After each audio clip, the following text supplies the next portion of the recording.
तो भारतीय राज्य व्यवस्था में कल के सेशन पे हमारी चर्चा हो रही थी आपकी, जो भारतीय संविधान है उसके स्रोत कहाँ से इंडियन कॉन्स्टिट्यूशन लिया गया था, यहाँ पे हम डिस्कस कर रहे थे और बीच में हमारी क्लास बाधित हो गई थी। तो आज उसी के आगे चलेंगे, भारतीय संविधान के स्रोत। आज प्रयास रहेगा कि ये सारे टॉपिक ख़त्म कर दें और कल से हम संविधान के टॉपिक पे आ जाएं के स्रोत। ये टॉपिक हम कर रहे थे जिसके अंतर्गत किस किस कंट्री से कौन कौन सा एक लिया गया चर्चा मैंने किया था। कहाँ से हो गई थी बात हमारी? अमेरिका से हो गया था, अमेरिका के बाद ब्रिटेन से हो गया था, आयरलैंड पे थे हम लोग। आयरलैंड हो गया था या नहीं? हाँ, तो आयरलैंड से क्या क्या लिया गया था लिखे। सबसे पहले लिया गया DPSP, नीति निदेशक तत्व। इसके बाद अगला लिखे राष्ट्रपति की निर्वाचन व्यवस्था। राष्ट्रपति का निर्वाचन जो होता है वो विशेष प्रक्रिया के तर्ज पे होता है। राष्ट्रपति का निर्वाचन विशेष प्रक्रिया के अंतर्गत, कहने का तात्पर्य है कि राष्ट्रपति का निर्वाचन अब होता है जो उसको बोलते हैं अनुपातिक प्रतिनिधित्व प्रणाली। अनुपातिक प्रतिनिधित्व प्रणाली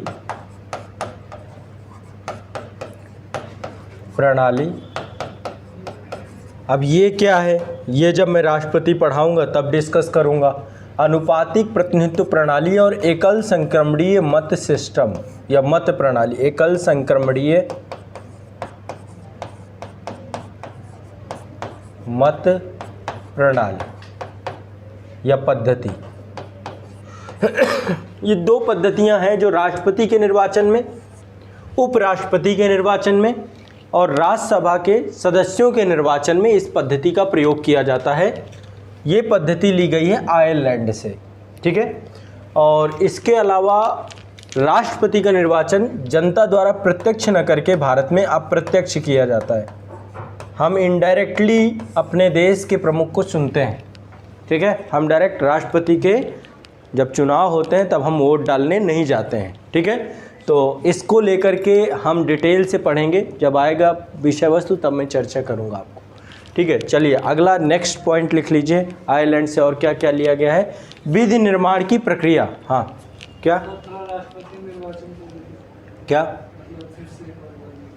राष्ट्रपति के निर्वाचन मंडल की व्यवस्था। राष्ट्रपति के निर्वाचन मंडल की व्यवस्था। राष्ट्रपति का निर्वाचन एक निर्वाचन मंडल के द्वारा किया जाता है। अब ये निर्वाचन मंडल पे कौन कौन होगा, है ना, ये सारी चीज़ें जब आप पढ़ोगे प्रेसिडेंट, तब वहाँ पर हम लोग हर एक विषय वस्तु को डिस्कस करेंगे, ठीक है। अगला नेक्स्ट, राज्यसभा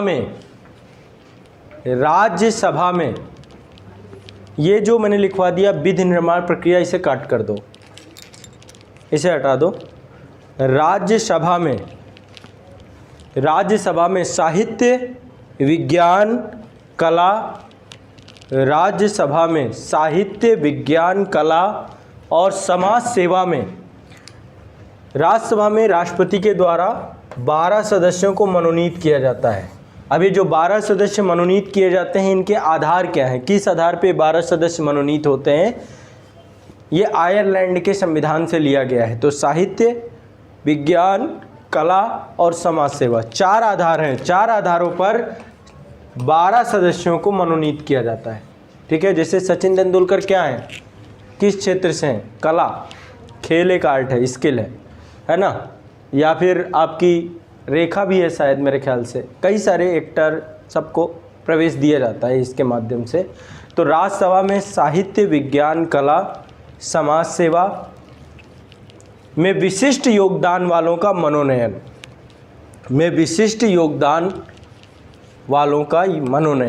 ठीक है। अगला नेक्स्ट पॉइंट, संसदीय पद्धति के शीर्ष पर निर्वाचित राष्ट्रपति। अगला पॉइंट, संसदीय पद्धति के शीर्ष पर निर्वाचित राष्ट्रपति।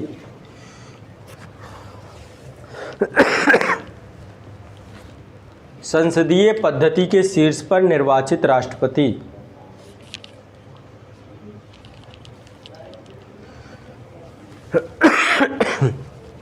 निर्वाचित राष्ट्रपति, ठीक है, ये आपका कहाँ पे हो गया, ये हो गया आयरलैंड के संविधान से ली गई विषय वस्तु। अगला पॉइंट लिखे कनाडा के संविधान से, कनाडा से क्या क्या लिया गया है।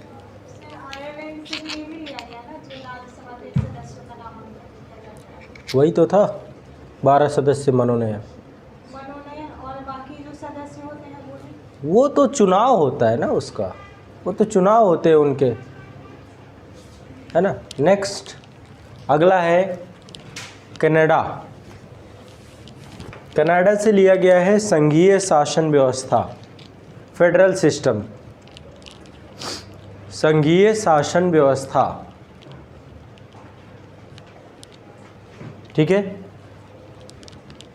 अगला पॉइंट, भारतीय संघ को यूनियन का नाम देना। इंग्लिश में यूनियन ऑफ स्टेट लिखा गया है इंडिया को।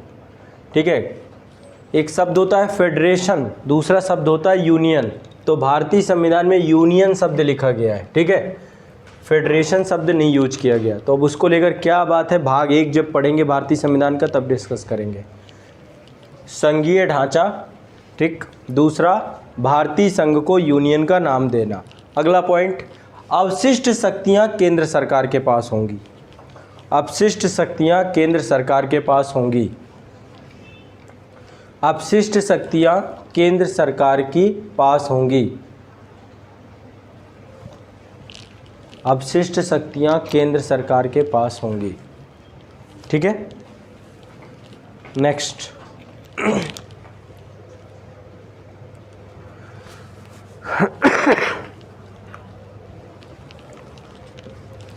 अगले विषय वस्तु है, अगला है आपका दक्षिण Africa.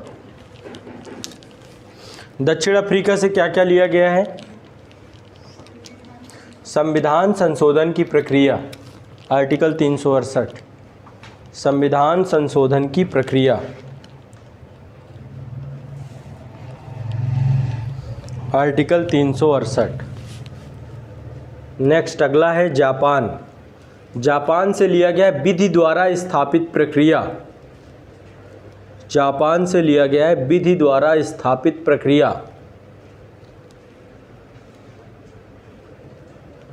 Due process of law बोलते हैं इसको। आर्टिकल 21 में है विधि की सम्यक प्रक्रिया या विधि द्वारा स्थापित प्रक्रिया, इसको डिस्कस करेंगे हम लोग आगे। Next Australia. ऑस्ट्रेलिया से समवर्ती सूची, ऑस्ट्रेलिया के संविधान से समवर्ती सूची। Next France. फ्रांस के संविधान से गणतंत्रात्मक शासन व्यवस्था। गणतंत्रात्मक शासन व्यवस्था। अच्छा, गणतंत्र किसे कहते हैं, गणतंत्र से मतलब क्या होता है, राष्ट्र का प्रमुख वंशानुगत न होकर के एक निश्चित अवधि के लिए जनता के द्वारा चुना गया प्रतिनिधि हो, वो राष्ट्र गणतंत्र कहलाता है। अब देखिए 2 पद होते हैं, मैं थोड़ा सा यहाँ पे आपको क्लियरिटी और कर देता हूँ। 2 पद होते हैं आपके, एक होता है हर एक देश में ये 2 पद होते हैं, लेकिन ज़रूरी नहीं है कि उन पदों पर एक व्यक्ति बैठा है या 2 व्यक्ति बैठे हैं। ये भी पॉसिबिलिटी हो सकती है कि वहाँ पर एक ही व्यक्ति इन दोनों पदों पर बैठा हुआ हो। ठीक है, एक बार इसको मैं आप लोगों को क्लियर कर देता हूँ। एक पद है आपका राष्ट्र का प्रमुख,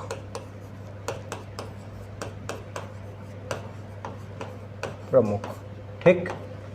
दूसरा पद है आपका सरकार का प्रमुख।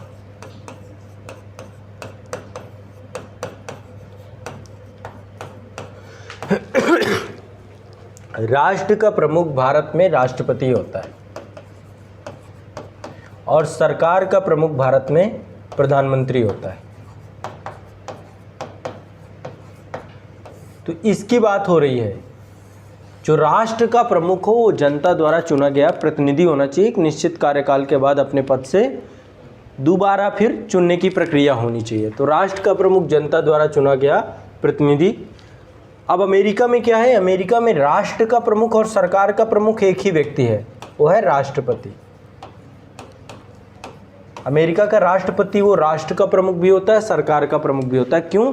क्योंकि वहाँ पे शासन प्रणाली अलग है। वहाँ पर कैसी शासन प्रणाली है, अध्यक्षात्मक शासन प्रणाली है, अध्यक्षात्मक शासन प्रणाली है। अध्यक्षात्मक शासन प्रणाली में राष्ट्र का प्रमुख और सरकार का प्रमुख एक ही व्यक्ति होता है। भारत में संसदात्मक शासन प्रणाली है, संसदात्मक शासन प्रणाली है। अब ब्रिटेन में भी संसदात्मक शासन प्रणाली है, तो वहाँ पर राष्ट्र का प्रमुख राजा है, क्राउन बैठा रखा है उन्होंने अभी भी, और सरकार का प्रमुख प्रधानमंत्री है, प्रधानमंत्री है। लेकिन ब्रिटेन में क्या राष्ट्र का प्रमुख जनता द्वारा चुना हुआ प्रतिनिधि है? वहाँ का राजा तो वंशानुगत है, परंपरागत, वहाँ पे एक ही मोनार्की है, एक ही राजा है जो कि उसी का वंश लगातार शासक बनता रहता है। कोई भी राजा नहीं बन सकता, वहाँ पे जनता द्वारा राजा नहीं चुना जाता है, बल्कि एक वंशानुगत शासक है। तो यहाँ पर गणराज्य नहीं है, यहाँ पे राजतंत्रात्मक लोकतंत्र है। ब्रिटेन में राजतंत्रात्मक लोकतंत्र है, यहाँ भी डेमोक्रेसी है लेकिन यहाँ पे राजा भी है, राजतंत्र भी है। समझ रहे हैं बात को? राजतंत्रात्मक लोकतंत्र आपका यहाँ पर देखने को मिलता है, और यहाँ पर आपका गणतंत्रात्मक लोकतंत्र देखने को मिलता है। ब्रिटेन में राजतंत्रात्मक लोकतंत्र, भारत में गणतंत्रात्मक लोकतंत्र, और यहाँ पर अमेरिका में कैसा है? अमेरिका में भी गणतंत्रात्मक, ये भी गणराज्य है। क्यों? क्योंकि यहाँ पे भी राष्ट्र का प्रमुख जनता द्वारा चुना गया है। एक और शासन प्रणाली होती है जिसका नाम है अर्ध अध्यक्षात्मक शासन प्रणाली, अर्ध अध्यक्षात्मक शासन प्रणाली। देखिए, जो संसदात्मक शासन प्रणाली होती है, यहाँ पे राष्ट्रपति नाम मात्र का प्रमुख होता है, वास्तविक प्रमुख प्रधानमंत्री होता है। हमारे यहाँ पे जो मोस्ट पावरफुल पद है वो प्रेसिडेंट का नहीं है। प्रेसिडेंट तो महज सिर्फ और सिर्फ एक, कह सकते हैं कि जब आप भारत का संविधान पढ़ेंगे तो हर जगह पे उनको एक गुलदस्ते की तरह रखा गया है, बस एक गुलदस्ता है जो हर जगह पे रखा हुआ है। जबकि एक्टिंग पर्सन जो है, एक्टिंग पावर जो है वो प्राइम मिनिस्टर के पास होती है। Prime minister most powerful personality होता है इस मामले में, ठीक है। तो भारत में यदि पावर की बात करें तो वो प्राइम मिनिस्टर के पास होती है। अमेरिका की बात करते हैं आप, तो अमेरिका में जो राष्ट्रपति होता है, राष्ट्रपति के पास बहुत सारी पावर्स होती हैं। ये वास्तविक प्रमुख भी है और राष्ट्र का प्रमुख भी है, दोनों चीज़ें हैं, मतलब मोस्ट पावरफुल अथॉरिटी। लेकिन कुछ कंट्री ऐसी हैं जहाँ पे अर्ध अध्यक्षात्मक शासन प्रणाली है। अर्ध अध्यक्षात्मक शासन प्रणाली पे राष्ट्र का प्रमुख भी होता है, सरकार का प्रमुख भी होता है। जैसे श्रीलंका, श्रीलंका में राष्ट्र का प्रमुख क्या है? वहाँ पे राष्ट्र का प्रमुख, वहाँ पे राष्ट्रपति का पद है, और सरकार के प्रमुख में प्रधानमंत्री का पद है। लेकिन दोनों के पास पावर सेपरेट सेपरेट बटी होती हैं। मतलब समझ रहे हैं, हमारे यहाँ पे जैसे पावरफुल कौन है? प्रधानमंत्री। लेकिन श्रीलंका जैसे देशों में राष्ट्रपति के पास भी पावर होती है और प्रधानमंत्री के पास भी पावर होती है, दोनों के पास पावर होती है। जो अध्यक्षात्मक शासन प्रणाली है वहाँ पे एक ही पद होता है, एक ही व्यक्ति होता है, वही सब कुछ होता है, सर्वोपरि होता है, ठीक है। एग्जाम्पल के तौर पे अमेरिका। जो संसदात्मक शासन प्रणाली वाले देश होते हैं वहाँ पे मंत्रिमंडल, मंत्री परिषद, जिसका मुखिया प्रधानमंत्री होता है, वो पावरफुल होता है। और जो अर्ध अध्यक्षात्मक देश है वहाँ पे राष्ट्रपति और प्रधानमंत्री दोनों पावरफुल होते हैं, ठीक है। ये आपको पता होना चाहिए। अब गणतंत्र का मतलब सिंपल और आसान सी एक ही बात है कि जिस देश का राष्ट्राध्यक्ष वंशानुगत नहीं होता, वह निश्चित कार्यकाल के लिए निर्वाचित होता है, वो देश गणतंत्र या गणराज्य कहलाता है। ये हमारा स्पष्ट होना चाहिए, क्लियर होना चाहिए, ठीक है। क्लियर है सबका? चलिए आगे लिखते हैं। नेक्स्ट कहाँ पे थे हम लोग? फ्रांस के शासन से लिया गया गणतंत्रात्मक शासन व्यवस्था। अगले लिख लीजिए जर्मनी। जर्मनी से लिया गया आपातकालिक शक्तियां। आपातकालिक शक्तियां, आपातकालिक शक्तियां, ठीक है। इसके बाद नेक्स्ट है आपका सोवियत संघ। सोवियत संघ, सोवियत संघ से क्या लिया गया? मौलिक कर्तव्य। लिख लीजिए, मौलिक कर्तव्य आपका सोवियत संघ से लिया गया। अभी रसिया है, पहले सोवियत संघ ही हुआ करता था। सामाजिक, आर्थिक, राजनीतिक न्याय भी तो हाँ, जस्टिस, न्याय, देखो जो समाजवादी अर्थव्यवस्थाएं हैं वहाँ पर इस रूप को भी तो सामाजिक, आर्थिक, राजनीतिक न्याय भी आपका यहीं से लिया गया। ठीक है, ये हो गए आपके भारतीय संविधान सभा के स्रोत। लेकिन देश में ये तो मान लीजिए विदेशी जितने भी कानून थे, विदेशी जितने भी संविधान थे वहाँ से लिया गया, लेकिन भारतीय संविधान का सबसे बड़ा स्रोत क्या है? 1935 का हाँ, सबसे बड़ा स्रोत हमारे देश का आंतरिक स्रोत है भारत शासन अधिनियम 1935। लिख लीजिए अगला, भारत शासन अधिनियम 1935। इसमें लिखे भारतीय संविधान के लगभग 213 अनुच्छेद, भारतीय संविधान के लगभग 213 अनुच्छेद, भारतीय संविधान के लगभग 213 अनुच्छेद, 213 अनुच्छेद भारत शासन अधिनियम 1935 के द्वारा लिए गए। भारत शासन अधिनियम 1935 के द्वारा लिए गए। लक्ष्मीकांत में देता है 250। कोई देखो, कोई इतना नहीं है। लक्ष्मीकांत में तो बहुत सारी चीज़ें ऐसी हैं कि जो चीज़ें 235 नहीं, 250। कोई नहीं है। इसको लमसम में लिख लो, ऐसा कुछ हार्ड एंड फास्ट नहीं है। कहाँ पे लिखा हुआ है क्या? बुक है क्या? दिखाओ एक बार। 200, कोई ऐसा नहीं किसी ने काउंट किया है या कोई किया है, लमसम में लिख रखा गया है। हाँ, 200 से ज़्यादा लिख लो बस। ठीक है, एक बार मुझे कल दिखा भी देना, मैं देख लूँगा कहाँ पे। ठीक है, ऐसा कोई बहुत ज़्यादा फ़र्क नहीं पड़ता है, ना कोई गिनने जाएगा। लेकिन आपको बस एक चीज़ दिमाग में रखना है कि सबसे बड़ा जो स्रोत था, सबसे बड़ा सोर्स था, वो था आपका। ठीक, बस इतना दिमाग में बैठाना है। ठीक, अब आपसे कभी पूछा जाए कि संविधान क्या है, संविधान को परिभाषित करने के लिए आपसे पूछा जाए तो कैसे परिभाषित करोगे? बताओ, संविधान की परिभाषा बताइए।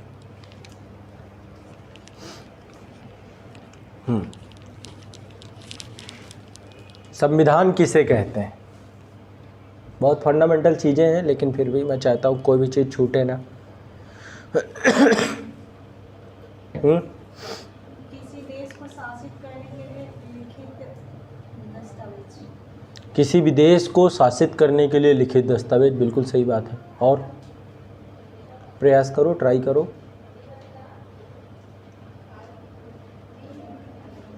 लिखिए, हेडिंग डाल लीजिए, संविधान।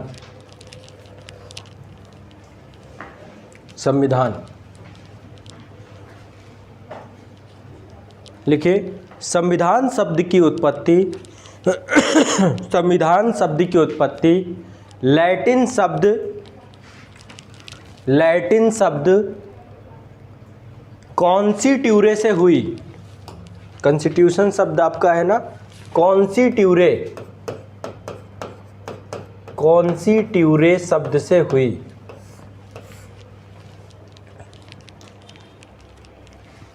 संविधान शब्द की उत्पत्ति लैटिन शब्द कॉन्स्टिट्यूरे से हुई, जिसका अर्थ है राज्य को शासित करने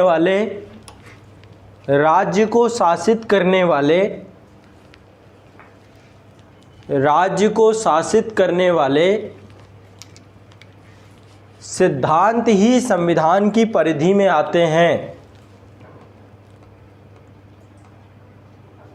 राज्य को शासित करने वाले सिद्धांत ही संविधान की परिधि में आते हैं।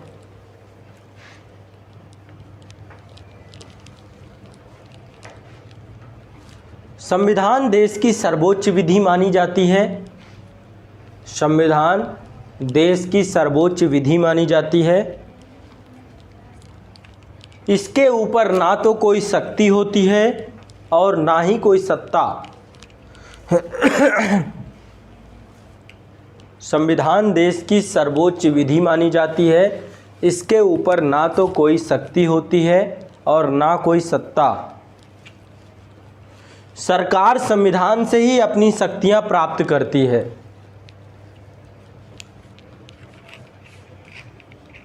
सरकार संविधान से ही अपनी शक्तियां प्राप्त करती है और संविधान की मर्यादाओं में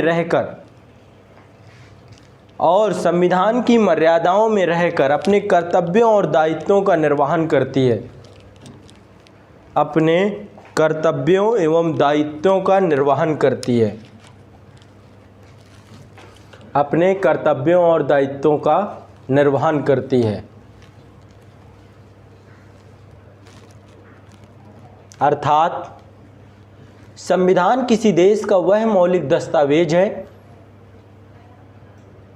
अर्थात संविधान किसी भी देश का वह मौलिक दस्तावेज है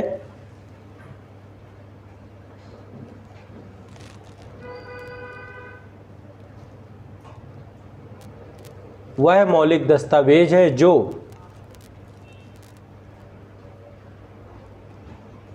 राष्ट्र के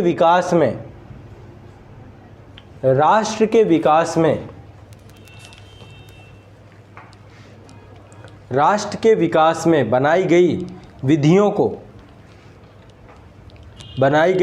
को आधार प्रदान करता है।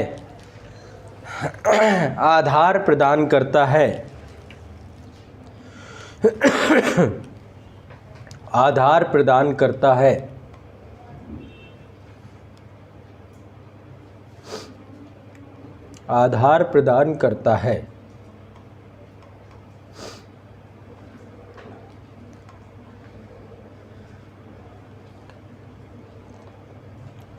ठीक है। अब आप लोगों का कुछ बेसिक 2-4 चीज़ें और हैं, इन्हें और कर लेते हैं। बस इसके बाद आपका फंडामेंटल ख़त्म। हम भारतीय संविधान के बिल्कुल बिगनिंग से स्टार्ट कर देंगे एक एक टॉपिक को। ठीक है। भारतीय संविधान के उद्देशिका से चीज़ों को लेना शुरू कर देंगे।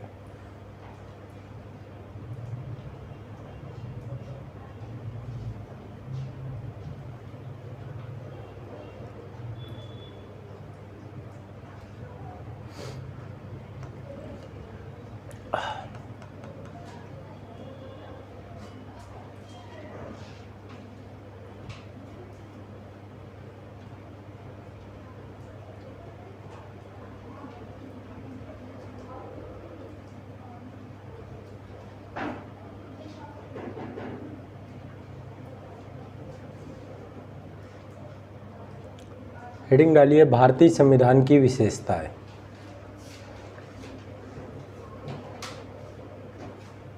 भारतीय संविधान की विशेषताएं।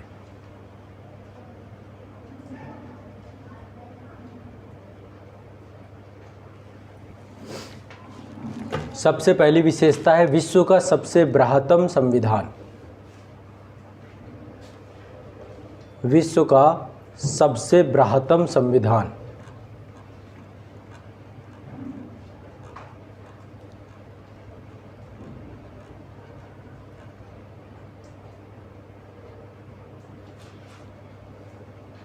विश्व का सबसे बृहत्तम संविधान। अब देखिए विश्व का सबसे बृहत्तम संविधान ही कैसे बन गया। विश्व के बहुत सारे संविधान ऐसे हैं जहाँ पर उसकी जो इकाइयाँ हैं उनके संविधानों को अलग अलग रखा गया, लेकिन भारत का संविधान एक ऐसा संविधान था जो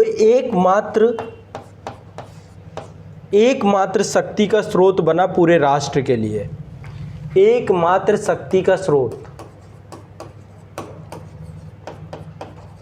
शक्ति का स्रोत। भारतीय संविधान निर्माताओं ने भारत के इतिहास से एक सबक तो जरूर सीखा था कि इतिहास में भारत पूरी तरीके से विखंडित था, है ना। इतिहास कभी भी हमारा, जो आज भारत की बात आप करते हैं संविधान में, ये रूप हमने कभी नहीं देखा था। कुछ शासकों ने ज़रूर इसका प्रयास किया, चाहे अशोका के टाइम पीरियड पे आपने इंडिया को एकजुट करते हुए देखा हो, या फिर समुद्रगुप्त ने पूरे भारत को एकजुट करने का प्रयास किया। उसके बाद जो है दिल्ली सल्तनत के दौरान भी प्रयास किया गया, कई शासकों ने भारत को एकजुट करने का प्रयास किया, लेकिन समय समय पर बहुत सारी तत्कालीन शक्तियां आती रहीं और भारत को विखंडित करती रहीं। महत्वाकांक्षाएं ऐसी रहीं, तो भारतीय संविधान निर्माताओं ने इस पूरी घटनाक्रम से, भारतीय इतिहास से सीख लेते हुए भारत की शक्ति का स्रोत सिर्फ एक संविधान को बना दिया। और एक संविधान को बनाने के बाद उन्होंने भारत की जितनी भी इकाइयां थीं, सभी राज्यों को संविधान से ही शक्ति प्राप्त करने को लेकर के, ताकि भविष्य में कभी ऐसी घटना दोहराई ना जा सके जिससे भारत पुनः विखंडित हो जाए। तो भारत के जितने भी राज्य हैं उनके शक्ति का स्रोत भी यही है, और भारत का जो संघ है, केंद्र है, उसकी शक्ति का स्रोत भी यही है। इसलिए वर्तमान में जो 395 अनुच्छेद आपके हैं, ये 395 अनुच्छेद ऐसे ही नहीं बन गए, बल्कि इसमें केंद्र और राज्य दोनों को लेकर के विषयों को स्पष्ट करने का प्रयास संविधान के एक, तो इसलिए विश्व का सबसे बृहत्तम संविधान बन गया। दूसरा, नेक्स्ट अगला पॉइंट लिखिए, इसमें दूसरी विशेषता है नागरिकों के समग्र विकास के लिए मौलिक अधिकारों की उपस्थिति। नागरिकों के समग्र विकास के लिए मौलिक अधिकारों की उपस्थिति। मौलिक अधिकारों की उपस्थिति।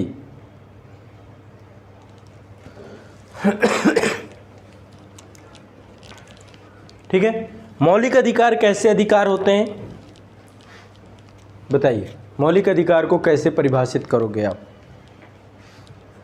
यदि आपके संविधान में कुछ फंडामेंटल राइट आपको ना दिए जाते हैं तो कैसे आप अपने आप को, जैसे देखिए, जब आपका जन्म हुआ, जन्म होते ही व्यक्ति के पास कुछ फंडामेंटल राइट होते हैं। जैसे आपका जन्म हुआ तो जन्म होते ही अब क्या है, आप एक कानून के अंतर्गत बंध जाते हैं, क्योंकि आप भारत की भूमि के अंदर आपका जन्म हो रहा है, आपको एक नागरिकता मिल रही है। जन्म से नागरिकता का प्रावधान किया गया है। यदि आपके माता पिता भारतीय नागरिक हैं और आपका जन्म भारत भूमि में हुआ है, भारत के राज्य क्षेत्र में हुआ है, तो आपको भारत की नागरिकता मिल जाएगी। और भारत का नागरिकता होने के कारण, नागरिक होने के कारण भारत के संविधान के प्रति आपकी आस्था होनी जरूरी है। लेकिन आप इन चीज़ों को हटा दें यदि कुछ समय के लिए, इस पक्ष को हटा दें, इस पक्ष को हटा दें, या फिर ये सोचें कि एक समय ऐसा रहा होगा कि जब ये कानून, संविधान, नागरिकता, ये कुछ भी नहीं रहे होंगे, तो हमारे जन्म लेते हुए कुछ तो अधिकार हमें होने ही चाहिए। जैसे कि पहला राइट हमें होना चाहिए जीवन का अधिकार। हमें जिंदा रहने का अधिकार है कि नहीं है ना? जीवन का अधिकार हर व्यक्ति को होना चाहिए। यदि हमने जन्म लिया है तो हमें जीवन का अधिकार हो। दूसरा अधिकार क्या है? स्वतंत्रता का अधिकार। आपको कोई गुलाम, आप गुलाम पैदा नहीं हुए। स्वतंत्रता का अधिकार, आपके पास राइट टू लिबर्टी, ये आपका फंडामेंटल राइट है। और दूसरा, आप चूंकि इस धरा पे आए हैं, इस जमीन पे आए हैं, तो यहाँ पर आपके कुछ बेसिक राइट हैं, जैसे कि संपत्ति का अधिकार। कुछ ना कुछ तो उपभोग करेंगे, जमीन के एक टुकड़े पे भी आप पैर रखेंगे, तो यहाँ पे जो संपत्ति है उस संपत्ति का भी आपके पास राइट है। ये आपकी जन्म से अधिकार हैं आपके। जैसे ही आप जन्म लेते हैं ये अधिकार आपको मिलने ही मिलने हैं। ये 3 अधिकार आपके बेसिक राइट होते हैं। तो जब भारत का संविधान बनाया गया तो भारत के संविधान को बनाते समय इन तीनों राइट्स के आधार पे ही भारतीय संविधान के निर्माताओं ने और कुछ भी जोड़ने का प्रयास किया। यदि जीवन का अधिकार आपको है तो गरिमापूर्ण जीवन का अधिकार होना चाहिए। केवल जीवन के अधिकार भर से बात नहीं बनेगी। आपका जीवन कैसा होना चाहिए? गरिमापूर्ण। और गरिमापूर्ण जीवन को बनाने के लिए क्या क्या चीज़ों का परित्याग होना चाहिए? पहले, समता का अधिकार आपको दिया गया, समानता का अधिकार, बराबरी का अधिकार, तब आपका जीवन गरिमापूर्ण हो पाएगा। ठीक है। दूसरा अधिकार आपको दिया गया शोषण के विरुद्ध अधिकार। आपका शोषण ना हो, शोषण के विरुद्ध अधिकार आपको दिया गया।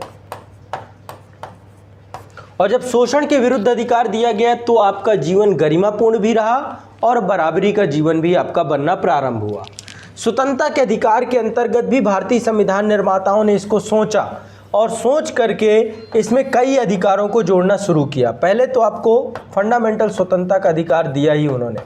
स्वतंत्रता के अधिकार के साथ साथ धर्म की स्वतंत्रता दे दी, क्योंकि भारत में विभिन्न धर्म थे, तो धर्म की स्वतंत्रता का अधिकार भी आपके साथ जोड़ दिया गया।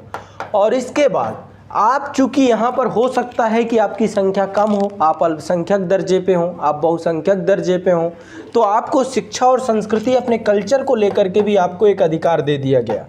शिक्षा और संस्कृति को बनाए रखने का अधिकार भी आपको दे दिया गया। बस यही तो आपके फंडामेंटल राइट हैं। ये आपका आर्टिकल 14 से लेकर 18 में स्पष्ट कर दिया गया, ये आपका 19 से लेकर के 22 में स्पष्ट कर दिया गया, आर्टिकल 23-24 में इसे स्पष्ट कर दिया गया, आर्टिकल 25 से लेकर 28 में इसे स्पष्ट कर दिया गया, आर्टिकल 29-30 में इसे स्पष्ट कर दिया गया, आर्टिकल 31 में संपत्ति के अधिकार को स्पष्ट कर दिया गया, और आर्टिकल 32 में आप सभी को इन सभी अधिकारों के होने के बावजूद भी आपको इनका संरक्षण मिल सके, इनको लेकर आप प्रोटेक्शन के लिए न्यायालय जा सकें, कोई तो प्रोटेक्ट करे इनको, संवैधानिक उपचारों का अधिकार भी आपको दे दिया गया। संवैधानिक उपचारों का अधिकार आपको दे दिया गया। अब एक चीज सोचिए, मौलिक अधिकार, ये जो 3 अधिकार थे आपके, यदि तीनों अधिकारों में से कोई भी अधिकार आपको छीन लिया जाए, आपकी स्वतंत्रता बाधित कर दी जाए, है ना, तालिबान क्या कर रहा है, स्वतंत्रता बाधित कर रहा है, ये कर सकते हो, ये नहीं कर सकते हो। भारत जैसे देश में आपके पास खुले अवसर हैं, आप दूसरे की स्वतंत्रता का सम्मान करते हुए कुछ भी करिए, आप दूसरे की स्वतंत्रता को बाधित मत करिए, और जो करना हो आप करिए। यदि आपको इनमें से कोई भी अधिकार आपके बाधित कर दिए जाए तो आपका गरिमापूर्ण जीवन, आपका पूर्ण व्यक्तित्व का विकास संभव हो पाएगा? नहीं हो पाएगा ना। तो मौलिक अधिकार वे अधिकार होते हैं जो आपके जीवन को गरिमापूर्ण बनाते हैं, जो आपके व्यक्तित्व का समग्र विकास कराने का प्रयास करते हैं। इनको बोलते हैं फंडामेंटल राइट्स। ठीक है, और भी राइट होते हैं, राइट तो बहुत प्रकार के हैं, बहुत सारे राइट होते हैं, लेकिन जो आपके जीवन को गरिमापूर्ण बना दे वो है आपके आधारभूत अधिकार, मौलिक अधिकार, है ना। तो लिखिए इसको, कहाँ पर थे, मौलिक अधिकार दूसरा था, है ना। तो भारतीय संविधान की दूसरी विशेषता क्या है कि इसमें आपको फंडामेंटल राइट दिए गए हैं। तीसरी विशेषता लिख लीजिए, लिखित और परिभाषित संविधान। भारत का संविधान कैसा है? लिखित संविधान है, परिभाषित संविधान है, लिखित एवं परिभाषित संविधान, है ना, स्पष्ट है। आर्टिकल्स क्या होंगे, यदि नए आर्टिकल जोड़ना है, किसी को हटाना है तो 368 के तहत संविधान संशोधन करना है, कोई भी चीज़ अस्पष्ट नहीं है, हर चीज़ स्पष्ट कर दी गई है आपके संविधान में। तो लिखित और परिभाषित संविधान, ये अगली विशेषता है। अगली विशेषता, उत्तरदायित्व एवं नियंत्रण के सिद्धांत पर आधारित, उत्तरदायित्व एवं नियंत्रण के सिद्धांत पे आधारित।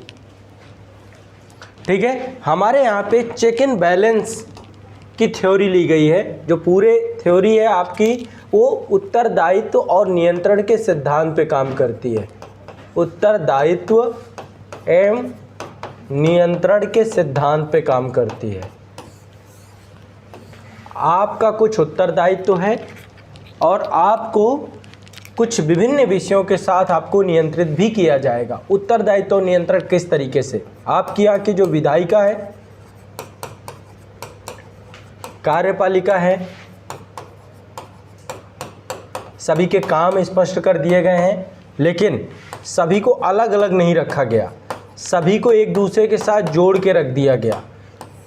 विधायिका जनता से पावर लेती है, कार्यपालिका का जन्म विधायिका से होता है, जो मंत्री बनते हैं वो विधायिका के सदस्य होना चाहिए, और सारे मंत्री विधायिका के प्रति, लोकसभा के प्रति उत्तरदायी रहते हैं। सामूहिक उत्तरदायित्व भी होता है, व्यक्तिगत उत्तरदायित्व भी होता है। न्यायपालिका के जो जस्टिस हैं उनका सिलेक्शन है, उनका चयन कार्यपालिका के द्वारा किया जाएगा, राष्ट्रपति के द्वारा किया जाएगा, लेकिन उनको हटाएगा कौन? हटाने का काम विधायिका के द्वारा किया जाएगा, है ना।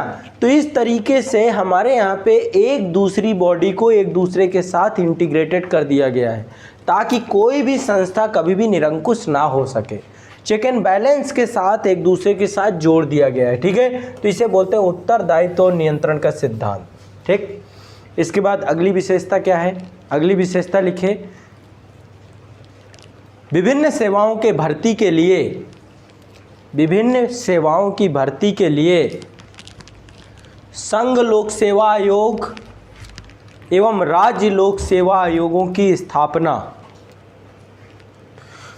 भारत की जितनी भी प्रमुख भर्तियां हैं, जितनी भी गस्टेड पोस्ट हैं, सभी के लिए एक इंडिपेंडेंट आयोग बना दिया गया है, जिस आयोग में केंद्रीय स्तर पर संघ लोक सेवा आयोग और राज्यों के स्तर पर राज्य लोक सेवा आयोगों का गठन कर दिया गया है। ठीक है, नेक्स्ट अगला लिखिए, कार्यपालिका से न्यायपालिका की स्वतंत्रता को सुनिश्चित करने का प्रयास। कार्यपालिका से न्यायपालिका की स्वतंत्रता को सुनिश्चित करने का प्रयास, भारतीय संविधान का अनुच्छेद 50। देखिए, न्यायपालिका किसी भी देश की सबसे बड़ी बॉडी और सबसे प्रमुख बॉडी होती है। हमारे देश में भी भारतीय संविधान का अभिभावक कौन है, गार्जियन कौन है? भारतीय संविधान का गार्जियन कौन है हमारे यहाँ पे? न्यायपालिका।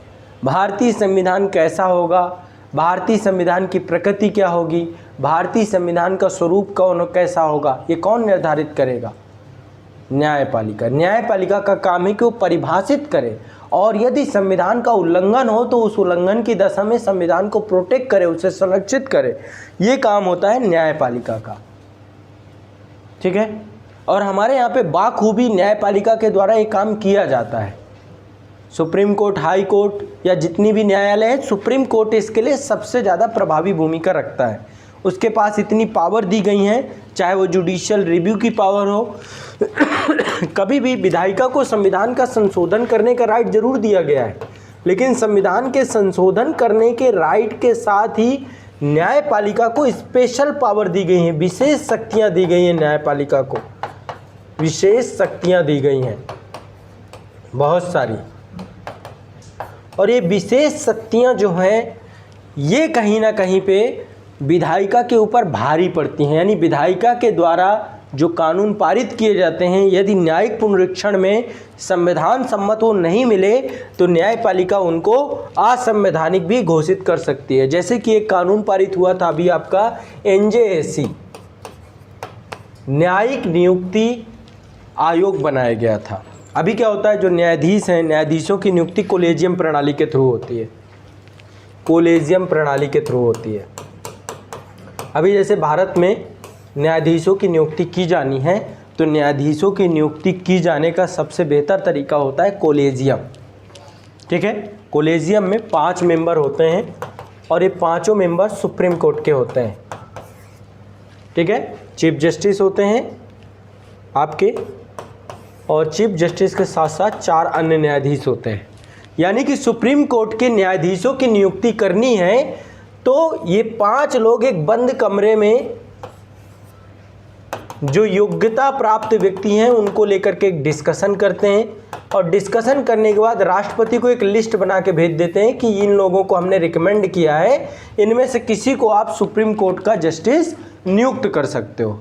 यानी कोलेजियम का डिसीजन जो होता है राष्ट्रपति को फिर वो मानना पड़ता है। उसी लिस्ट में से किसी व्यक्ति को राष्ट्रपति क्या करते हैं, जस्टिस बना देते हैं। ये व्यवस्था अपारदर्शी व्यवस्था थी। अपारदर्शी व्यवस्था का मतलब ये है कि कहीं ना कहीं पे जनता को भी चीज़ें नहीं पता कि जो न्यायाधीश चुन के आ रहे हैं उनकी योग्यता क्या है, उनकी क्वालिफिकेशन क्या है। और इस चीज़ का लगातार एक विरोध होना चालू हुआ कि कुछ एक ऐसा सिस्टम लाइए जो पारदर्शी हो, और ऐसे में सुप्रीम कोर्ट के ऊपर भी एक जनता का नियंत्रण स्थापित किया जाए। और उसको लेकर संसद में एक कानून पारित किया गया, न्यायिक नियुक्ति आयोग, है ना, राष्ट्रीय न्यायिक नियुक्ति आयोग, नियुक्ति आयोग। इसके लिए भारतीय संविधान में संशोधन किया गया। कौन सा संविधान संशोधन था? भारतीय संविधान में 2014 में 99वां संविधान संशोधन किया गया, और उसके तहत आर्टिकल 124 में जोड़ दिया गया कि अब ये आयोग होगा जो कि सुप्रीम कोर्ट के जजों की नियुक्ति करेगा। इसके तहत 6 मेंबर रख दिए गए। 6 मेंबर में एक तो कानून मंत्री थे,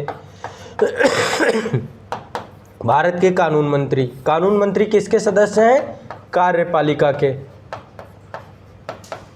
ठीक है, इसके अलावा सुप्रीम कोर्ट के चीफ जस्टिस, एनजेएसी का अध्यक्ष जो होंगे सुप्रीम कोर्ट के चीफ जस्टिस ही होंगे, प्लस 2 न्यायाधीश और रख दिए गए, ये टोटल हो गए 4 लोग, प्लस 2 व्यक्ति क्या होंगे, भारत के विधिवेत्ता होंगे। विधिवेत्ता मतलब जो राष्ट्रपति के, प्रधानमंत्री के संज्ञान में क्या होंगे, भारत के विधिवेत्ता होंगे, उनको रखा जाएगा। टोटल 6 लोगों से मिलकर कोलेजियम बनना, ये आयोग बनता, और इसी आयोग का काम था कि ये जो है न्यायाधीशों की नियुक्ति करता।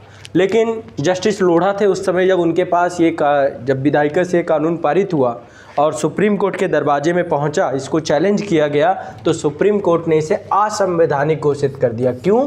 क्योंकि इससे कार्यपालिका का, सबसे पहली बात, ये जो 2 व्यक्ति थे, ये 2 व्यक्ति कौन होंगे क्या पता है ना, किसको आप विधिवेत्ता मानते हैं, किसको आप विधिवेत्ता बना देंगे। ऐसे में तो न्यायपालिका में एक हस्तक्षेप होता। कानून मंत्री भी यहाँ पर इंटर कर गए थे, 2 व्यक्ति आपने अपने ही भेज दिए, क्योंकि डिसीजन यहाँ पे बहुमत के आधार पे ही होना था। तो ऐसे में सुप्रीम कोर्ट को लगा कि इसमें कार्यपालिका का हस्तक्षेप किया जा रहा है न्यायपालिका में, और चूंकि संविधान की मंशा ये है कि संविधान चाहता है कि कार्यपालिका और न्यायपालिका स्वतंत्र रहें, तो न्यायपालिका की स्वतंत्रता बाधित होती, इसलिए क्या किया गया, राष्ट्रीय न्यायिक नियुक्ति आयोग को इलीगल घोषित कर दिया गया। भारतीय संविधान के 99वें संविधान संशोधन को अयोग्य घोषित कर दिया गया और इसे खत्म करके फिर से कोलेजियम प्रणाली को बहाल कर दिया गया। और सुप्रीम कोर्ट ने साथ ही ये भी कहा कि हम प्रयास करेंगे कि इसको हम और पारदर्शी बनाएं, इसका हम प्रयास करेंगे, इसको हम स्वीकार करते हैं कि हम इसे पारदर्शी बनाएं, लेकिन ये किसी भी तरीके से लीगल नहीं है। यानी कि राष्ट्र जो आपकी सुप्रीम कोर्ट है, सुप्रीम कोर्ट के पास ये पावर है, ये अथॉरिटी है कि वो क्या कर सकती है, जितनी भी विधायिका के द्वारा कानून पारित किए जाएंगे उसको वो, ठीक है, ये ध्यान रखिएगा। ठीक है, अगला नेक्स्ट पॉइंट लिखिए, अगला लिखिए, वयस्क मताधिकार के आधार पर, वयस्क मताधिकार के आधार पर भारत में लोकतांत्रिक व्यवस्था को सुनिश्चित करने का प्रयास, वयस्क मताधिकार के आधार पर भारत में लोकतांत्रिक व्यवस्था को सुनिश्चित करने का प्रयास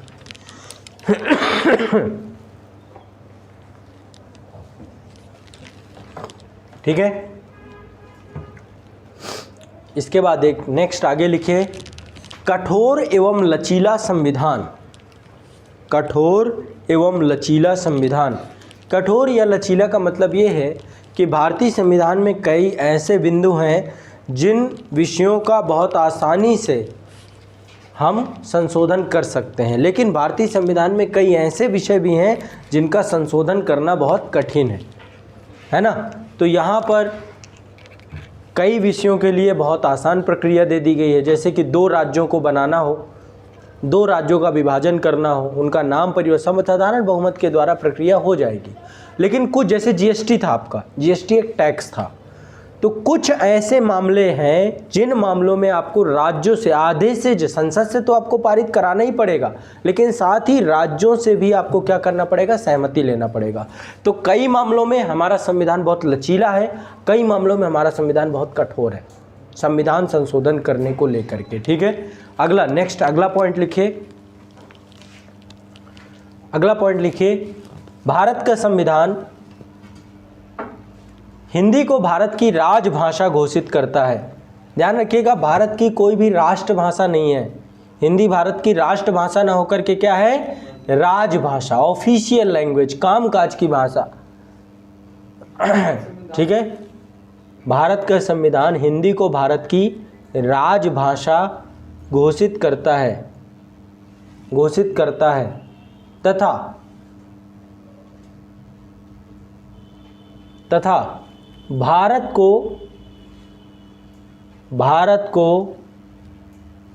भाषाई रूप से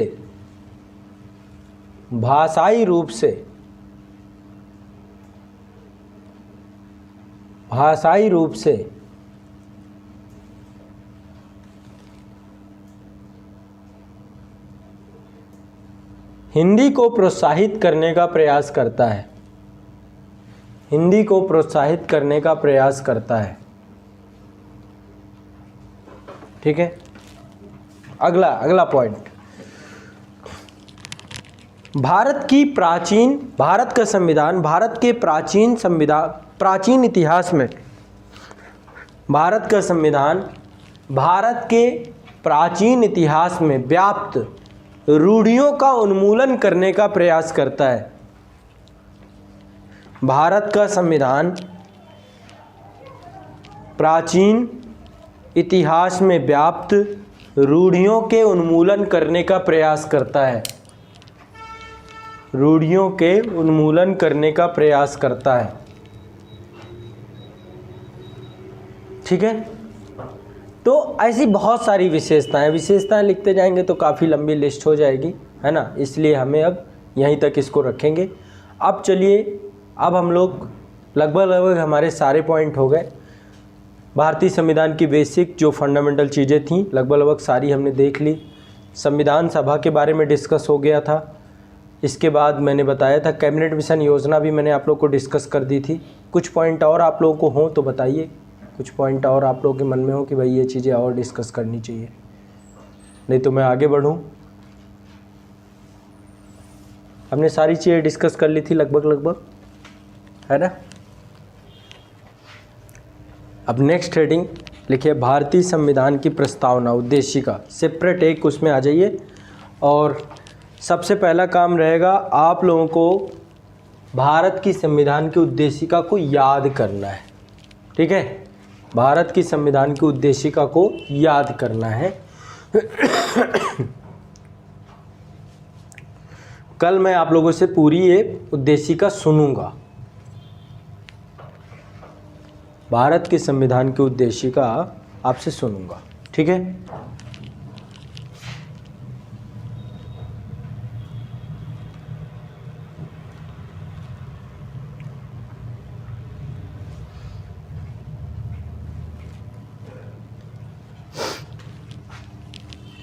एक बार हम संविधान की मूल प्रति को ओपन करेंगे।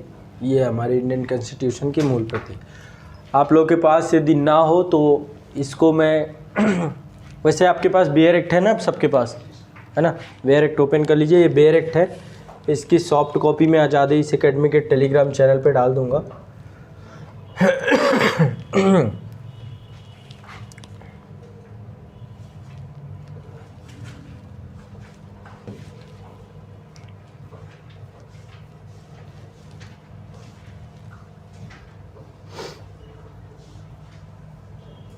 ठीक है, इस पे कल से जो है हम लोग डिटेल से करेंगे। आज मैं आपको बेसिक चीज़ें कुछ बताऊंगा प्रीएम्बल की, और कल आप लोगों से प्रीएम्बल में सुनूंगा भी एक एक भाग। सभी को याद नहीं होगा। अच्छा, याद है ये प्रस्तावना? क्योंकि ये सब तो गवर्नमेंट स्कूल में तो अच्छा, याद करवाई जाती। चलो बहुत अच्छी बात है, यदि याद है तब तो फिर कोई दिक्कत ही नहीं है।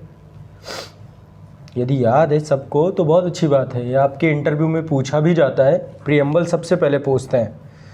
ठीक है, भारतीय संविधान का जो बेसिक स्ट्रक्चर की बात की जाती है, बेसिक स्ट्रक्चर इसी को घोषित किया गया, उद्देशिका को। ठीक है, चलिए फिर आपको याद है तो सबसे पहले आप ही स्टार्ट करिए, सुनाइए, बताइए।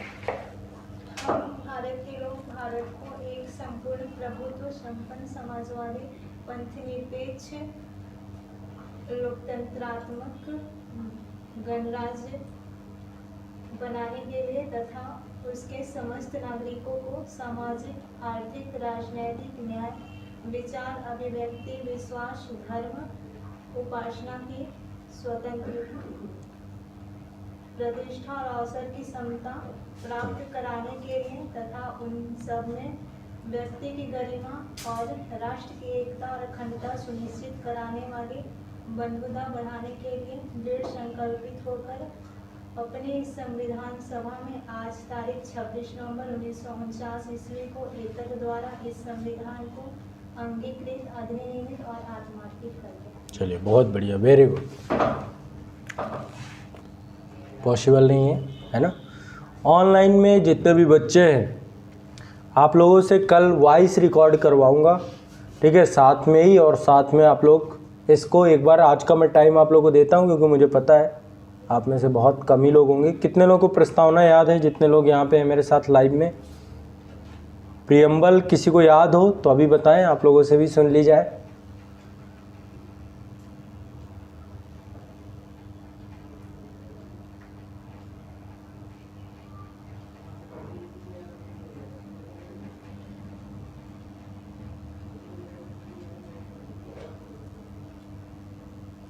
कोई नहीं है?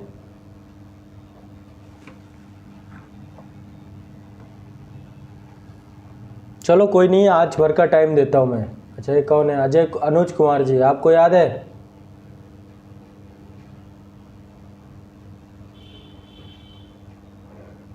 राहुल कुमार सिंह जी, आपको याद है? चलो ठीक है, जिसको जिसको याद है आपको एक नंबर दे रहा हूँ। यहाँ पर आपको एक तो देखना नहीं, ये ईमानदारी आपकी खुद की होगी, यदि देखोगे तो फिर कोई फ़ायदा नहीं है। एक नंबर दे रहा हूँ, वो 9125806427, इस पे व्हाट्सअप करना है। वॉइस को रिकॉर्ड करेंगे आप लोग और वॉइस रिकॉर्ड करके इसको भेज देंगे, ठीक है? जितने लोगों को प्रियम्बल याद है, पता चल जाएगा कि आप देख के कर रहे हो। मैं आपको वहीं पे कमेंट कर दूंगा कि आप देख के कर रहे हो या कैसे बता रहे हो, वो पता चल जाएगा, ठीक है? तो आप लोग, या फिर मैं कुछ ना कुछ दूसरा भी तरीका निकालूंगा जितने लोगों पे डाउट होगा। तो ये आप लोगों के लिए टास्क रहेगा। बाकी चलिए प्रारंभ करते हैं। आज प्रस्तावना को लेकर के मैं A to Z जितनी भी चीज़ें हैं, अभी समय है हमारे पास, तो आज डिस्कस करेंगे।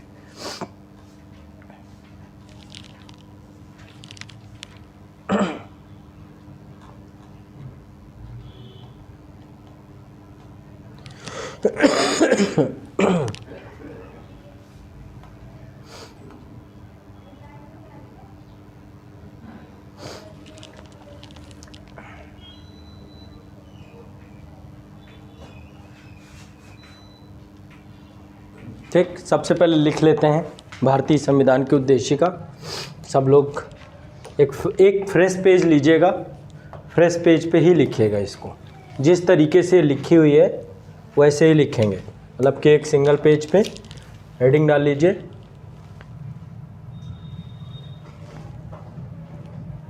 उद्देशिका जैसे लिखी हुई है वैसे ही प्रयास करेंगे लिखने का।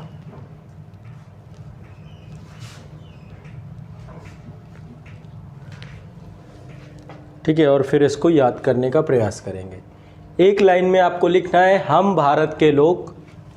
यहाँ पे कुछ शब्द है, मैं हाईलाइट करते हुए चलूँगा, बाद में ये हाईलाइटेड शब्दों को देखेंगे। हम भारत के लोग भारत को एक संपूर्ण प्रभुत्व संपन्न समाजवादी पंथ निरपेक्ष लोकतंत्रात्मक गणराज्य। यहाँ पे 5 शब्द हैं।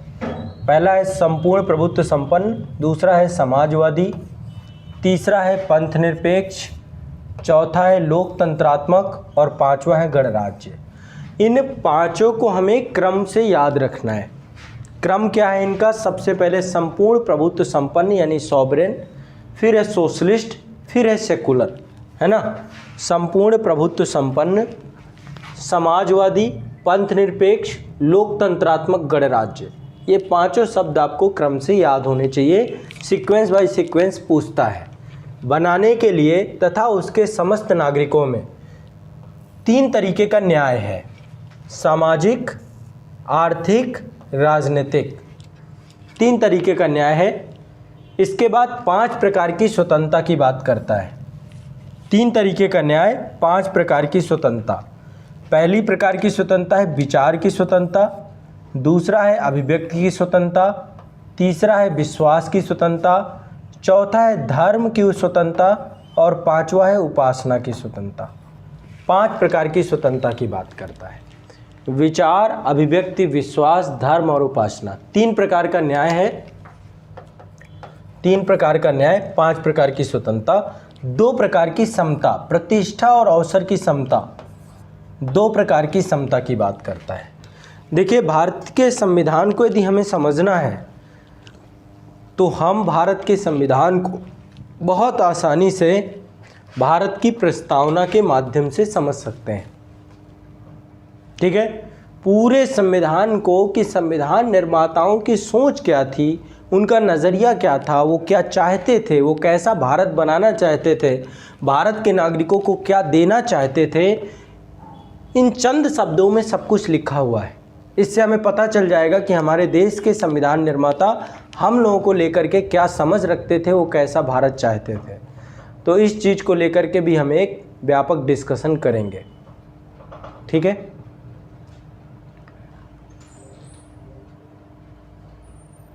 तो पहले क्रम से आप ये पूरा का पूरा, ठीक है। यहाँ पे कुछ चीज़ें और हैं। प्राप्त कराने के लिए तथा उन सब में व्यक्ति की गरिमा, राष्ट्र की एकता और अखंडता, ठीक है, सुनिश्चित कराने वाली बंधुता बढ़ाने के लिए दृढ़ संकल्प होकर अपनी संविधान सभा में आज तारीख 26 नवंबर 1949, ये वो दिन है जब संविधान बनकर तैयार हुआ था, ईस्वी को एतत् द्वारा संविधान को अंगीकृत, अधिनियमित और आत्मार्पित करते हैं।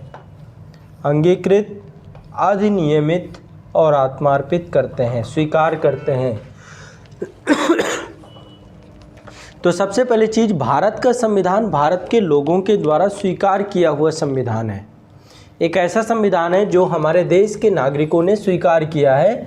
We the people of India, हम भारत के लोग। ये शब्द बहुत स्ट्रांग शब्द है, इसको इतना आसानी से हम नहीं रख सकते। क्यों? आज जो हमारे देश के संविधान के प्रति, देश के कानून के प्रति हमारी आस्था है, उस आस्था के पीछे इस शब्द का बहुत बड़ा योगदान है। लिख गया सभी का ये?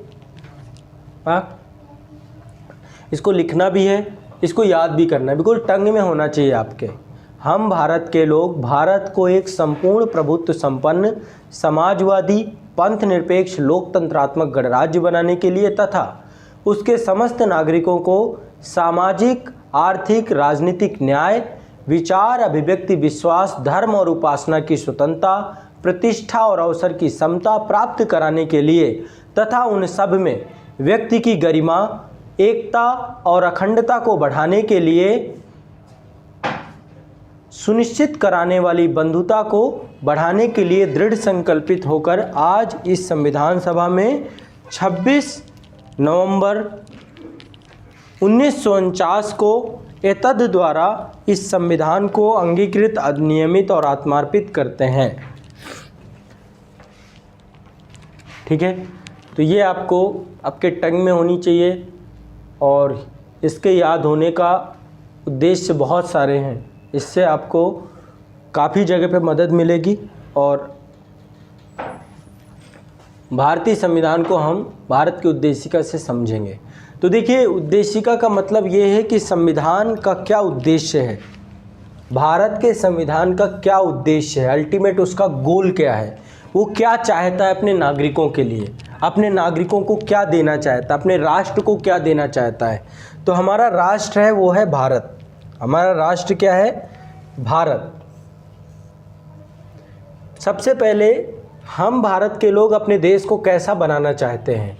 हम अपने देश को बनाना चाहते हैं संपूर्ण प्रभुत्व संपन्न। हमारा देश संपूर्ण प्रभुत्व संपन्न रहे, यानी किसी भी तरीके का कोई भी बाहरी दबाव, बाहरी किसी भी तरीके का किसी भी तरीके से हमारे राष्ट्र के ऊपर बाह्य दबाव ना हो, आंतरिक तौर पे भी हमारा देश सर्वोपरि रहे। तो हमारा राष्ट्र संपूर्ण प्रभुत्व संपन्न रहे, समाजवादी रहे, पंथ निरपेक्ष रहे, लोकतंत्रात्मक रहे और गणराज्य रहे, है ना। तथा उसके समस्त नागरिकों को हम क्या देना चाहते हैं? न्याय देना चाहते हैं, स्वतंत्रता देना चाहते हैं, समानता देना चाहते हैं। कैसा न्याय देना चाहते हैं? सामाजिक, आर्थिक और राजनीतिक न्याय उपलब्ध कराना चाहते हैं। हम विचार, अभिव्यक्ति, विश्वास, धर्म और उपासना की स्वतंत्रता देना चाहते हैं। हम प्रतिष्ठा और अवसर की समता देना चाहते हैं और हर व्यक्ति में गरिमापूर्ण वातावरण उत्पन्न करने के लिए, अपने राष्ट्र की एकता और अखंडता को सुनिश्चित करने के लिए हम बंधुता लाना चाहते हैं। ये हमारे संविधान की उद्देशिका का मूल मंत्र था और इसी सभी तत्वों को हम क्या कर रहे हैं? अंगीकृत, अधिनियमित और आत्मार्पित कर रहे हैं, ठीक। ये इसका मूल था। अब एक एक शब्द को, एक एक टर्मिनोलॉजी को हम समझेंगे। देखिए, पहले मूल संविधान की जो, ये तो आपकी वर्तमान उद्देशिका है। जब आपका संविधान बना था तो आपके संविधान में ना तो ये शब्द जुड़ा हुआ था, ना तो ये शब्द जुड़ा था, ये दोनों शब्द नहीं जुड़े हुए थे।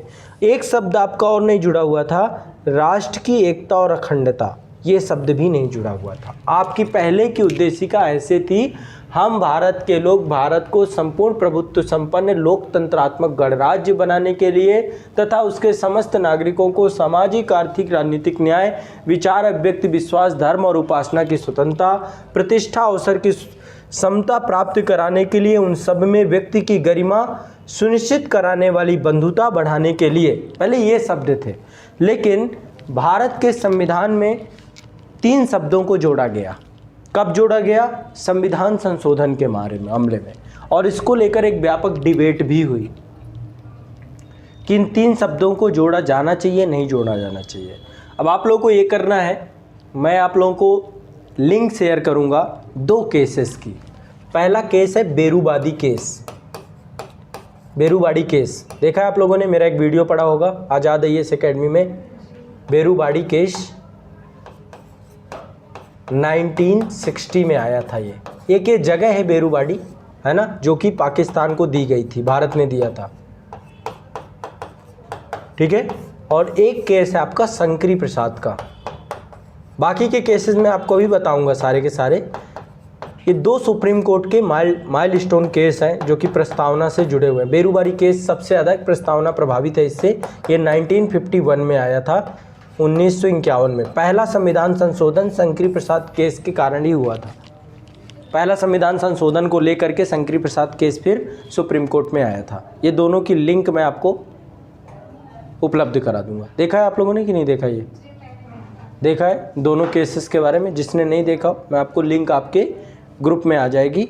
तो आप लोगों को ये दोनों केसेस है, जो भी केसेस है, अभी केसेस हम करेंगे अपनी क्लास में, जितने भी सुप्रीम कोर्ट के जितने भी बड़े केसेस हैं सबको कराऊंगा। अभी सज्जन सिंह वाद है, एन गोपालन का मामला है, गोलकनाथ का मामला है, केशवानंद भारती केस है, इंदिरा साहनी वाद है, ये सारे वाद हम लोग, मुंबई वाद है, ये सारे वाद मैं एक लोग क्रम से कराऊंगा, जितने भी माइलस्टोन, जितने भी सुप्रीम कोर्ट के केसेस हैं। तो भारत की संविधान की प्रस्तावना में संशोधन किया जा सकता है या नहीं किया जा सकता, यही एक सबसे बड़ा मामला था। सबसे बड़ा पहले मामला यह था कि भारत की संविधान की उद्देशिका क्या संविधान का अंग है या नहीं है?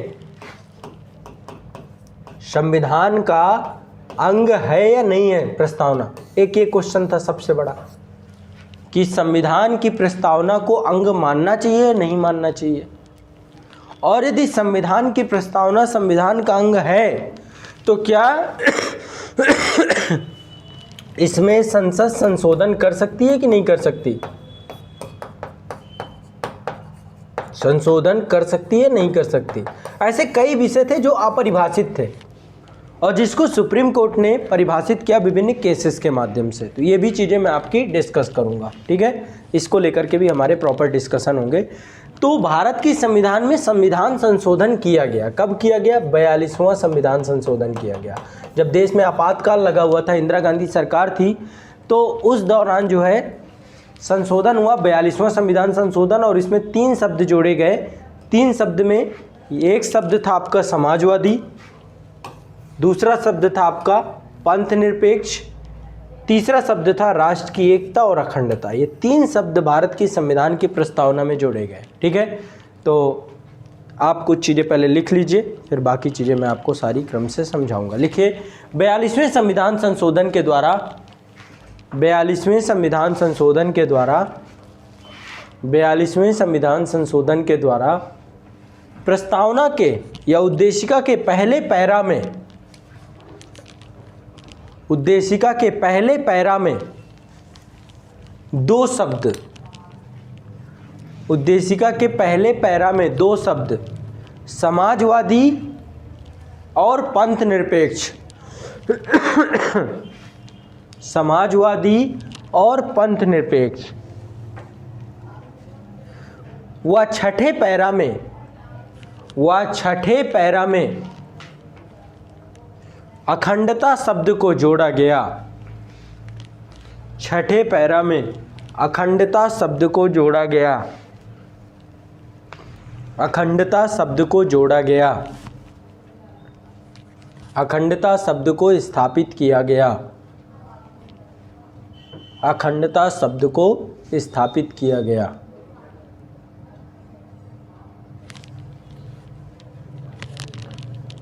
को स्थापित किया गया।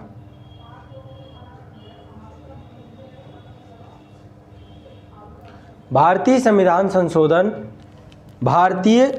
ये लिखिए नहीं, भारतीय संविधान की प्रस्तावना में यह संशोधन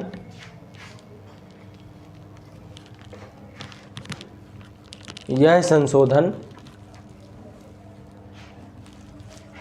1976 में आपातकाल के दौरान किया गया। आपातकाल के दौरान किया गया। ठीक है। 42वां संविधान संशोधन ने पूरे संविधान को बदल के रख दिया। संविधान के हर एक हिस्से में संशोधन किया गया और इसीलिए 42वें संविधान संशोधन को लघु संविधान की भी संज्ञा दी जाती है। काफ़ी हिस्से जो मूल रूप से थे, जैसे कि लोकसभा का कार्यकाल बढ़ा दिया गया, 5 साल से 6 साल कर दिया गया, बाद में फिर उसे 5 साल किया गया, है ना। राष्ट्रपति की पावर खींच ली गई, न्यायपालिका की पावर खींच ली गई कि न्यायपालिका अब जुडिशियल रिव्यू नहीं कर सकती है, जो भी संसद कानून पारित करेगी वो अपने आप में एब्सोल्यूट राइट होगा। बहुत सारी पावर है। जब आप 42वां संविधान संशोधन पढ़ेंगे तो आप पाएंगे कि इंदिरा गांधी सरकार ने पूरे संविधान को ही बदलने की कोशिश की थी, लेकिन अंततोगत्वा बाद में चीज़ें सारी सही हो जाती, क्योंकि भारतीय संविधान में संसद ने जो भी गलतियां की उन सब गलतियों को सुधारने के लिए उससे पहले ही केशवानंद भारतीवाद आ चुका था। 1973 का केशवानंद भारतीवाद में सुप्रीम कोर्ट ने ये स्पष्ट कर दिया था कि जो भी संविधान के मौलिक आधारभूत ढांचे के खिलाफ होगा वो सब गैर संविधान सम्मत नहीं होगा, उसे गैर संवैधानिक कभी भी घोषित किया जा सकता है। तो वो देखेंगे आधारभूत ढांचे का सिद्धांत क्या है, किस तरीके से सुप्रीम कोर्ट ने, तो केशवानंद भारतीवाद में आपको जल्द ही बताऊंगा। कल नहीं होगा तो एक केस आपको समझा दूंगा। इसके बाद फिर, क्योंकि केशवानंद भारतीवाद आने तक के लिए हमारे पास कई केसेस और पहले पता होने चाहिए, तो कल आप लोग 2 केसेस जो मैं आपको भेजूंगा, एक बेरूबारी का केस और दूसरा शंकरी प्रसाद का, एक बार इन दोनों को अच्छे से पढ़ लेना है। कल फिर हम आगे के केस जैसे सज्जन सिंह का वाद हो गया या गोलकनाथ का वाद हो गया, इन दोनों में से कोई एक केस में डिस्कस करूंगा, फिर केशवानंद भारतीवाद तक आएंगे, पूरी एक स्टोरी की क्या है क्या कारण है। तो कल मैं आप लोग को एक केस भी डिस्कस करूंगा और कल इसके बाद हमारी प्रस्तावना की आगे की विषय वस्तु भी हम लोग डिस्कस करेंगे। प्रस्तावना में जितने भी ये की वर्ड हैं, है ना, ये सभी की वर्डों को समझने का प्रयास करेंगे। ठीक है। इसमें जितने भी की वर्ड हैं, ये की वर्ड क्या हैं, इनको लेकर के क्या सोच है, और एक एक विषय वस्तु को डिस्कस करेंगे और प्रस्तावना को लेकर जो प्रश्न आपके एग्जामिनेशन हॉल पे बन सकते हैं उनको भी मैं प्रयास करूंगा। यहाँ पे इस क्लास के बाद जो प्रस्तावना को लेकर होगी, फिर प्रस्तावना से क्वेश्चन गलत नहीं होंगे आपके। ठीक है। एक बार आप लोग बुक से भी पढ़ के आइएगा प्रस्तावना, जो भी आपकी किताब है, साथ साथ चीज़ों को करते जाना है। ठीक है। तो आज के लिए इतना ही रखेंगे। बाकी कल के सेशन में 2 वाद जरूर करने हैं, बेरूबारी का और शंकरी प्रसाद का। दोनों आज़ाद IAS एकेडमी के यूट्यूब चैनल पे हैं वैसे, बाकी मैं लिंक प्रोवाइड करा दूंगा आज। ठीक है। तो आप उससे भी आप लोग देख लीजिएगा। ठीक है। ग्रुप में आ जाएगी लिंक आपके। ठीक, चलो।